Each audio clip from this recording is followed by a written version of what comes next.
Alakad ako papunta ng palengke. Kasi exercise na rin to. Hindi ako sasakay muna. Diba?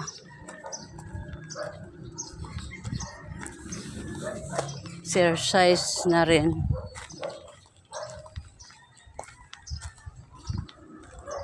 Ay pa nga dito eh. Yung mga naglilinis sana lahat.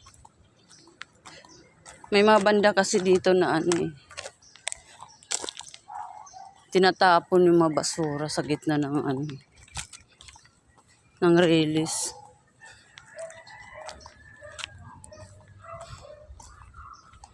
May truck naman ng basura na daan. At kailangan pa dito nila itapon. Diba? Sarap dumaan dito kung malinis. Kasi dito ako nagsa-shortcut. Hindi na ako nagsa-sidecar.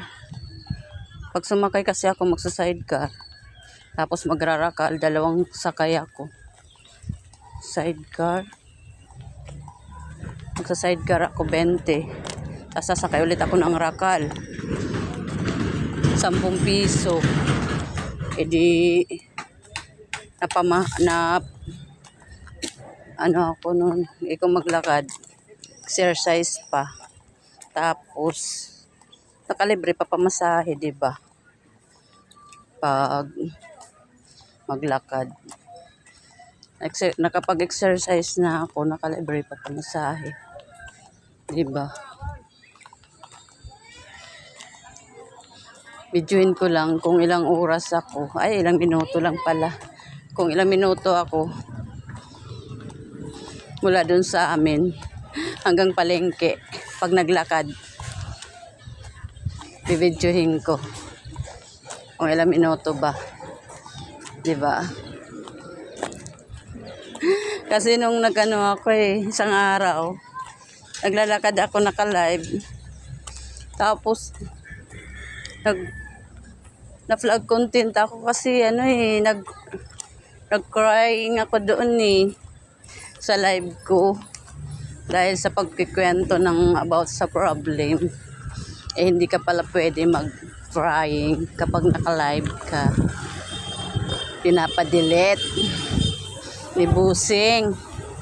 Pinadelete niya yung live ko isang araw, yung naglalakad ako dito.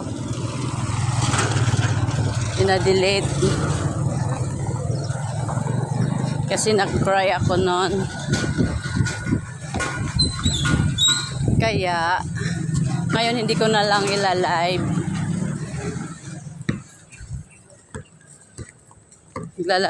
Naglalakad lang ako. Tatry ko kung ilang minuto mula dun sa may amin hanggang palengke kapag naglakad ako.